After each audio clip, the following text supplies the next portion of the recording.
I'm Praveen and welcome back to another video of Array Data Structure। आज के video में हम basically traversing operations के बारे में देखने वाले हैं।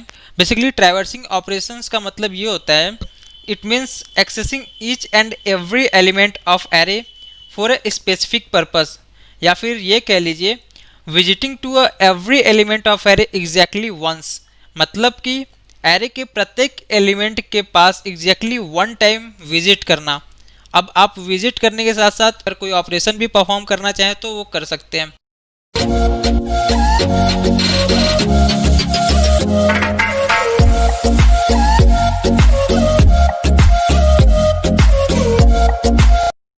सो गाइस, चलिए हम लोग इसके लिए एक फंक्शन बना लेते हैं। हम लोग फंक्शन का नाम रख लेते हैं वॉइड ट्रैवर्स। नाउ अब हम लोग एक मैसेज प्रिंट कराते हैं, printf array contain the element।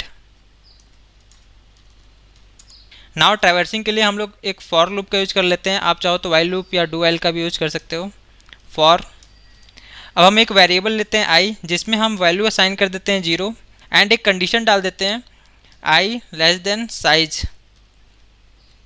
मतलब कि ये लूप तब तक चलेगा जब तक आई की वैल्यू साइज से छोटी हो। यहाँ पे आप देख सकते हैं जो साइज की वैल्यू है वो है 8। आई की वैल्यू फर्स्टली हम लोगों ने 0 असाइन करी है, 0 से 7 तक ये लूप चलेगा। इससे क्या होगा, सारे जो एलिमेंट है वो प्रिंट हो जाएंगे।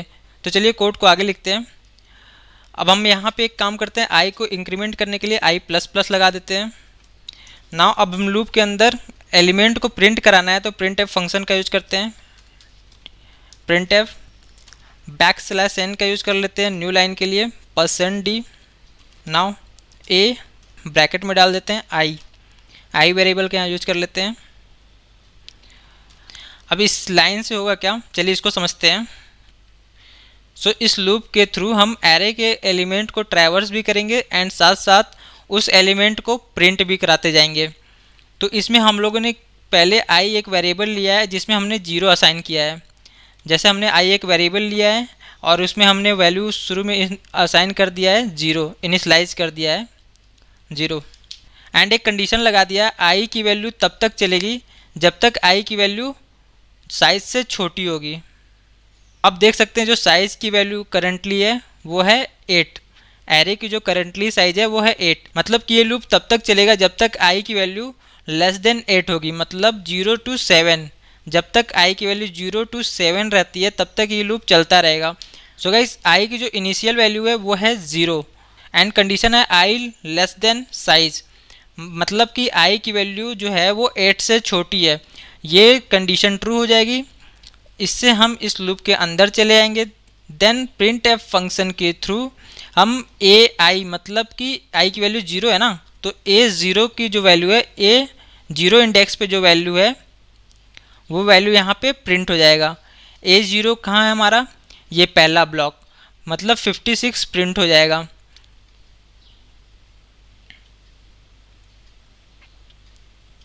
नाउ अब यहाँ से कंट्रोलर जो है वो आई प्लस प्लस के पास जाएगा। आई प्लस प्लस के पास जाने के बाद जो आई की वैल्यू है वो 0 से हो जाएगी 1 होने के बाद फिर से कंडीशन चेक करेगा क्या आई की वैल्यू 1 जो है वो 8 से छोटी है, तो कंडीशन ट्रू है। अगेन हम इस लूप के अंदर इंटर कर जाएंगे। नाउ अब क्या होगा, आई की वैल्यू यहाँ पे 1 हो जाएगी, तो जो अब वैल्यू प्रिंट होगी वो होगी A1 की। मतलब कि दूसरा इंडेक्स जो है वो है A1 और उस पर वैल्यू क्या है 2, जो 2 है वो प्रिंट हो जाएगा। नाउ अब कंट्रोलर जो है वो अगेन आई प्लस प्लस के पास जाएगा। आई की वैल्यू 1 इंक्रीमेंट होकर 2 हो जाएगी। 2 होने के बाद अगेन कंडीशन चेक होगा क्या 2 जो है वो साइज से छोटी है, ये कंडीशन ट्रू हो जा रही है क्योंकि 2 जो है 8 से छोटी है। देन एंड यहाँ पे जो अब आई की वैल्यू हो जाएगी वो हो जाएगी 2। अब जो वैल्यू प्रिंट होगी वो A2 की प्रिंट होगी। A2 पे हमारा क्या है 14, यहाँ पे 14 प्रिंट हो जाएगा उससे।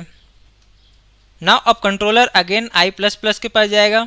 आई की वैल्यू 1 इंक्रीमेंट हो जाएगी, 2 से हो जाएगी अब 3 होने के बाद कंडीशन चेक होगा।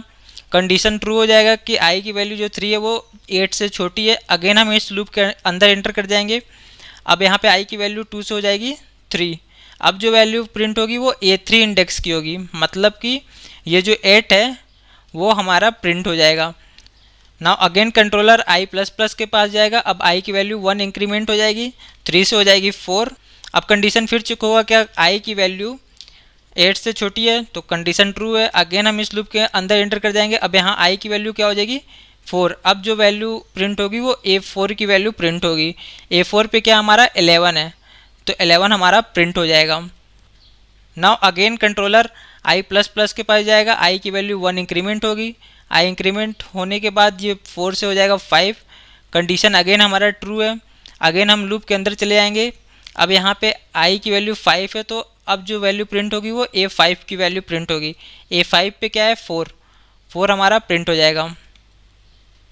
नाउ अगेन कंट्रोलर आई प्लस प्लस के पास जाएगा एंड देन आई की वैल्यू 1 इंक्रीमेंट होगी, 5 से हो जाएगी अब 6 होने के बाद अगेन कंडीशन हमारा ट्रू रहेगा, क्योंकि 6 जो है वो लेस देन 8 है। तो फिर ये कंडीशन ट्रू होने के बाद अगेन अब इस लूप के अंदर हम इंटर कर जाएंगे।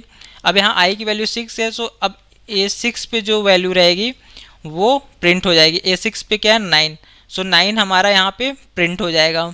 Now controller again I plus plus के पास जाएगा। अब आई की वैल्यू 6 से हो जाएगी 7 होने के बाद अगेन कंडीशन चेक करेगा, क्या 7 की वैल्यू आई की वैल्यू लेस देन साइज है, मतलब 8 से छोटी है, तो ये कंडीशन ट्रू है। अगेन हम इस लूप के अंदर एंटर कर जाएंगे। नाउ अब क्या होगा, आई की वैल्यू अब यहाँ पे 7 हो चुकी है।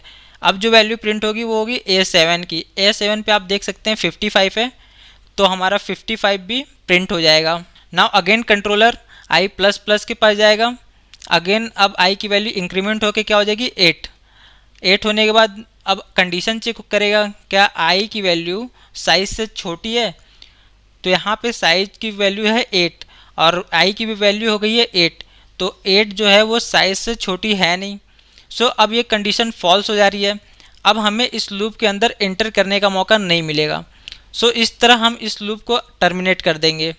अब आप देख सकते हैं इंडेक्स A0 से लेकर A7 तक जितने भी एलिमेंट थे वो प्रिंट हो चुके हैं। तो इस तरह हम अपने एरे के एलिमेंट को ट्रैवर्स कर सकते हैं, साथ ही साथ उस एलिमेंट को प्रिंट भी करा सकते हैं। सो गाइस, इस तरह हम एरे को ट्रैवर्स कर सकते हैं। नाउ इसमें हम एक कंडीशन और अप्लाई करेंगे। वो कंडीशन ये होगा, अगर सपोज कीजिए इस एरे में अगर एक भी एलिमेंट ना होता, तो अगर हम ट्रैवर्स करते तो यूज़र को कोई ना कोई मैसेज तो मिलना चाहिए ना। अब जैसे देखिए, अभी एरे की जो साइज है वो 8 है, मतलब कि इसमें 8 एलिमेंट इंसर्ट है ऑलरेडी। अगर इसमें एक भी एलिमेंट ना होती तो एरे की साइज़ क्या होती 0 होती। तो हम ऐसा भी तो कर सकते हैं, एरे को हमने डिक्लेयर कर दिया, देन हमने उसमें एक भी एलिमेंट इंसर्ट ना कराकर डायरेक्ट ट्रैवर्स करना चालू कर दिया। उस टाइम क्या होता कि जो साइज़ की वैल्यू होती वो 0 होती तो एक भी एलिमेंट एरे में ना होता। सो इस कंडीशन को भी हमें अपने प्रोग्राम में इंक्लूड करना होगा। अब अगर ये कंडीशन अगर बाय द वे ट्रू हो जाती कि अगर एक भी एलिमेंट ना होता और यूजर चाहता कि हमें ट्रैवर्स करना है, सो वहाँ पे यूजर को एक सिंपल सा मैसेज मिल जाना चाहिए, नो एलिमेंट इन एरे, मतलब कि एरे में कोई भी एलिमेंट नहीं है। सो गाइस, इस कंडीशन को भी हम अपने प्रोग्राम में लिख लेते हैं। सो गाइस, हम लोग यहाँ पे इफ़ कंडीशन लगाते हैं। इफ़ अगर साइज़ की वैल्यू 0 है। अच्छा, हम लोगों ने पिछले वीडियो में इंसर्शन के टाइम जब इंसर्शन वाले ऑपरेशन को देख रहे थे, तो हमने यहाँ पे एक वेरिएबल डिक्लेयर किया था साइज़। हमने वहाँ पे कोई भी वैल्यू उसमें असाइन नहीं करी थी। अभी यहाँ पे हम लोग 0 असाइन कर देते हैं। अब उस कंडीशन को हम लोग लगाते हैं। अगर साइज़ की वैल्यू 0 हुई तो यूज़र को एक सिंपल सा मैसेज मिल जाना चाहिए, printf no element in array.